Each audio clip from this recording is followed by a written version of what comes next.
ఇంట్లోనే ఈజీగా తయారు చేసుకునే బిస్కెట్లు ఎలా చేయాలో ఇప్పుడు చూపిస్తాను. ఫ్రైయర్లో అయినా మైక్రోవేవ్లో అయినా చేసుకోవచ్చు, ఆయిల్లో అయినా చేసుకోవచ్చు. పిల్లలైనా పెద్దలైనా చాలా బాగా ఇష్టపడతారు. నేను ఇప్పుడు ఎయిర్ ఫ్రైయర్లోను ఆయిల్లోను ఎలా చేయాలో చూపిస్తాను. మరి వీడియోలోకి వెళ్ళిపోదాం.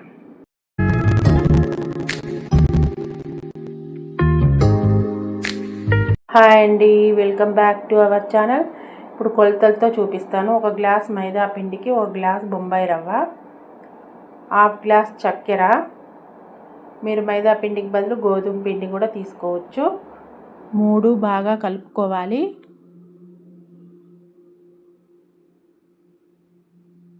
టూ టేబుల్ స్పూన్ సోంపు, తినే సోంపు కొంచెం క్రష్ చేసుకొని అది కూడా వేసుకోవాలి. బిస్కెట్స్లో మంచి ఫ్లేవర్ వస్తుంది.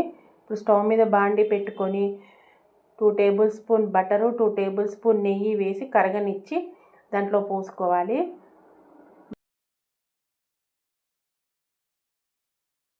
అదే కడాయిలో కొన్ని నీళ్లు పోసుకొని కాగబెట్టి అవి కూడా కొన్ని పోసుకోవాలి. ఇప్పుడు బాగా కలుపుకోవాలి.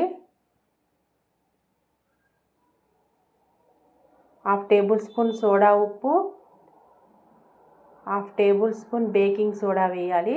ఇప్పుడు అన్నీ కలిసిపోయేదాకా బాగా కలుపుకోవాలి. నీళ్ళు ఎక్కువ పట్టవు, కొంచెం పడతాయి అంతేను. ఈ బిస్కెట్స్ చాలా టేస్టీగా ఉంటాయి. పిల్లలు మళ్ళీ మళ్ళీ చేయమంటారు.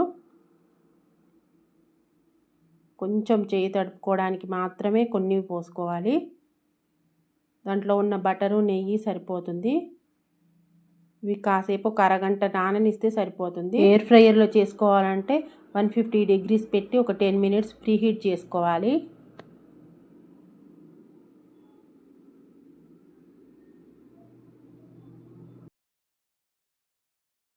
హాఫ్ అవర్ తర్వాత పిండి నానిపోయింది కాబట్టి బాగా కలుపుకోవాలి. ఎక్కువసేపు కలపనవసరం లేదు. ఈ రెసిపీ మా అమ్మ చెప్పిందండి. చిన్నప్పుడు మా అమ్మ బాగా చేసి పెట్టేది ఇవి. ఈ పిండిని 2 భాగాలుగా చేసుకుంటున్నాను. ఒక భాగం ఎయిర్ ఫ్రైయర్లోకి, ఒక భాగం ఆయిల్లో వేసుకుంటాను. కర్రీకి వస్తుంది కదండి, ఆ కవర్ తీసేసుకొని చపాతీలాగా ఒత్తుకోవాలి.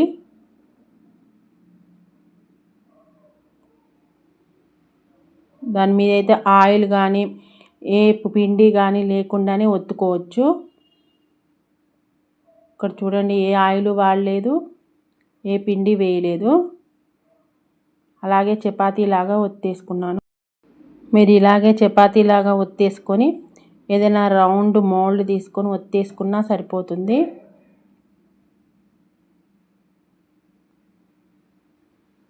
ఏ డిజైన్ కావాలంటే ఆ డిజైన్లో ఒత్తేసుకోవచ్చు.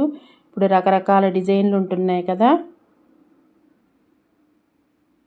నేనైతే ఎడ్జెస్ కట్ చేశాను, నీట్గా వస్తుందని చెప్పి. ఇక్కడేంటి ఆగిపోయాను అనుకుంటున్నారా? ఎడ్జెస్ కట్ చేద్దామా వద్దా అని ఆలోచిస్తూ ఆగిపోయాను. తర్వాత ఎడ్జెస్ కట్ చేసేసాను. ఈ ఎడ్జెస్కి వచ్చిన పిండి కూడా నేనేం వేస్ట్ చేయలేదు. అవి వాటితోటి కూడా బిస్కెట్స్ చేశాను. లాస్ట్లో చూడండి, వీడియో స్కిప్ చేయకుండా చూడండి.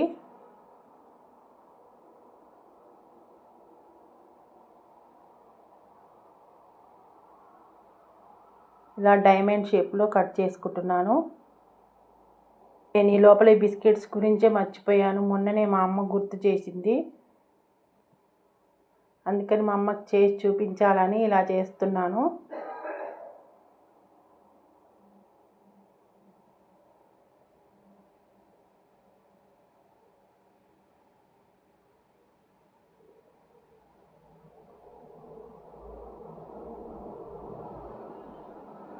ఇది 2వ chapati.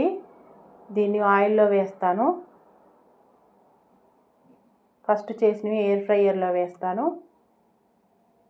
Air fryer బాస్కెట్లో butter paper వేసి పెట్టేశాను.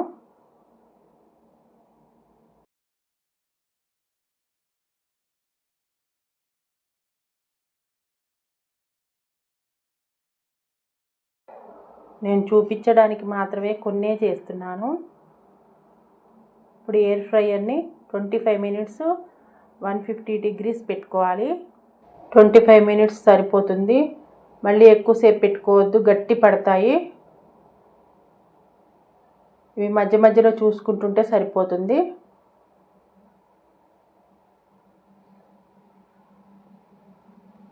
ఇప్పుడు ఎడ్జెస్ ఉన్నాయి కదా, ఇవి కూడా బిస్కెట్ చేసేసాను. లోపల ఒకసారి మళ్ళీ చూద్దాం మధ్యలో ఎలా ఉన్నాయో. అప్పుడప్పుడు కదుపుతూ ఉండాలి. నెక్స్ట్ ఆయిల్లో వేసేసుకుంటున్నాను. ఆయిల్ ఎక్కువ కాగనవసరం లేదు, మీడియంగా ఉండాలి. బాగా కాగితే తొందరగా మాడిపోతాయి.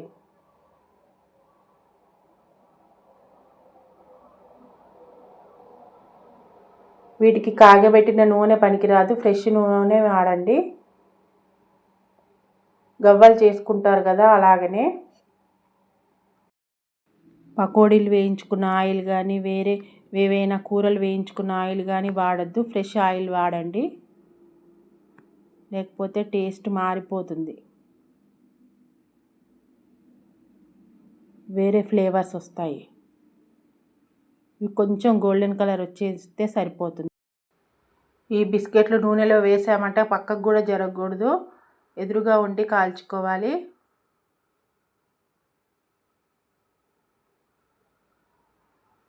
కొంచెం పక్కకు జరిగినా మాడిపోతాయి.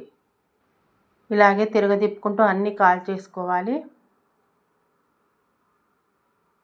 ఇప్పుడు ఆయిల్లో వేసిన బిస్కెట్స్ అయిపోయాయి. ఎయిర్ ఫ్రైయర్లోవి చూద్దాం ఇప్పుడు. ఇవి కూడా ఒకసారి తిరగదిప్పేసి మళ్ళీ ఒకసారి పెట్టేస్తే సరిపోతుంది.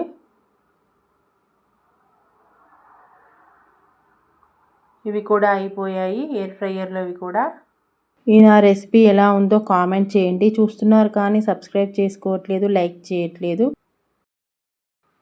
ఇవి ఆయిల్ లేకుండా చేసుకున్నాం అంతే. రెండు టేస్ట్ ఒకేలాగుంది, విత్ ఆయిల్ వితౌట్ ఆయిల్. ఇవేమో ఆయిల్లో వేయించుకున్నవి, ఇవేమో ఎయిర్ ఫ్రైయర్లోనివి.